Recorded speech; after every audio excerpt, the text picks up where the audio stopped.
প্রতিদিন সকালে রুটি বেলার ঝামেলা ছাড়াই আটা দিয়ে মাত্র ৫ মিনিটে ঘরেই তৈরি করে নিতে পারবেন নরম তুলতুলে পরোটা। হে এভরিওয়ান, আসসালামু আলাইকুম। Welcome to my channel and three I cook.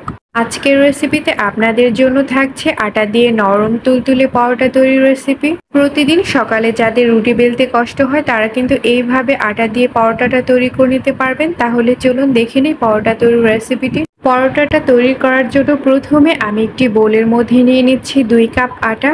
চাইলে আপনারা ময়দা ব্যবহার করতে পারেন। 2 কাপ আটার জন্য 1 চামচ লবণ দিয়ে দিচ্ছি।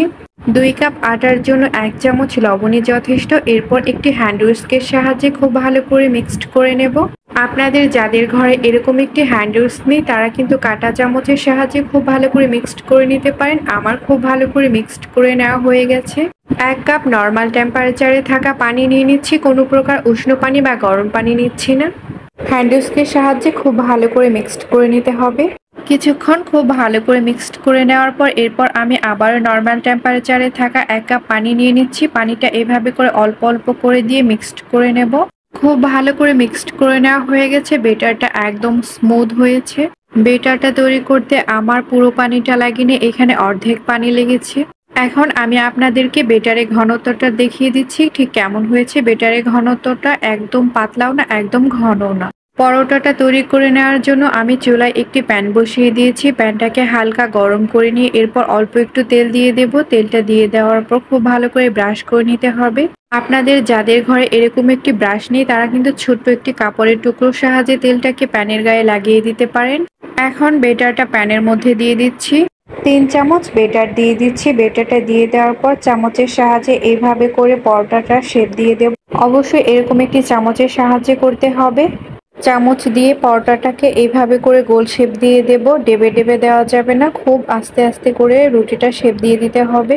পরোটাটার খুব সুন্দর একটা শেপ দিয়ে দেওয়া হয়ে গেছে। এখন এই পরোটাটাকে 3 থেকে 4 মিনিটের মতো ভেজে নেব, চুলার আঁচটা একদম লো টু মিডিয়াম হিটে রেখে। 3 থেকে 4 মিনিট পর যখন দেখতে পাবেন যে পরোটাটা ঠিক এরকম হয়ে গেছে, ঠিক তখনই একটি হাতার সাহায্যে এইভাবে করে উল্টিয়ে দিতে হবে। এরপর পরোটাটাকে এইভাবে করে চেপে চেপে ভেজে নিতে হবে। 1 মিনিটের মতো পরোটাটাকে ভেজে নেওয়ার পর এরপর হাতার সাহায্যে এইভাবে করে তুলে নিয়ে অল্প একটু তেল দিয়ে দেব। তেল দিয়ে দেওয়ার পর পরোটাটাকে আবার দিয়ে দেব। এরপর পরোটাটাকে চেপে চেপে খুব ভালো করে ভেজে নিতে হবে।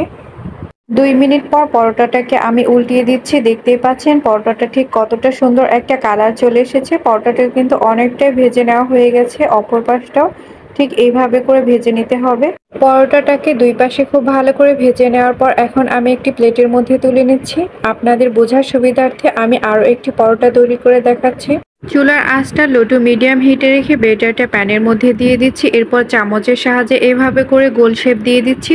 পরোটাটার খুব সুন্দর একটা গোল শেপ দিয়ে দেওয়া হয়ে গেছে। এরপর পরোটাটাকে 3 থেকে 4 মিনিটের মতো খুব ভালো করে ভেজে নেব। পরোটাটাকে 3 থেকে 4 মিনিটের মতো খুব ভালো করে ভেজে নেওয়ার পর এরপর আমি উল্টিয়ে দিচ্ছি। উল্টিয়ে দেওয়ার পর কিছুক্ষণ ভেজে নেব। ভেজে নেওয়ার পর অল্প একটু তেল দিয়ে দেব। তেল দিয়ে দেওয়ার পর পরোটাটাকে ঠিক এইভাবে করে চেপে চেপে ভেজে নেব।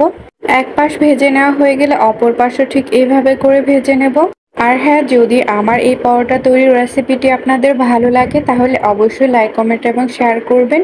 ইউটিউব থেকে দেখে থাকলে সাবস্ক্রাইব করবেন আর ফেসবুক পেজ থেকে দেখে থাকলে কিন্তু ফলো করবেন। পরোটাটা 2টা পাশে খুব ভালো করে ভেজে নেওয়া হয়ে গেছে। এখন আমি পরোটাটাকে প্লেটে তুলে নিচ্ছি। আমার এই ভিডিওটি দেখার জন্য আপনাদের সবাইকে অনেক অনেক ধন্যবাদ।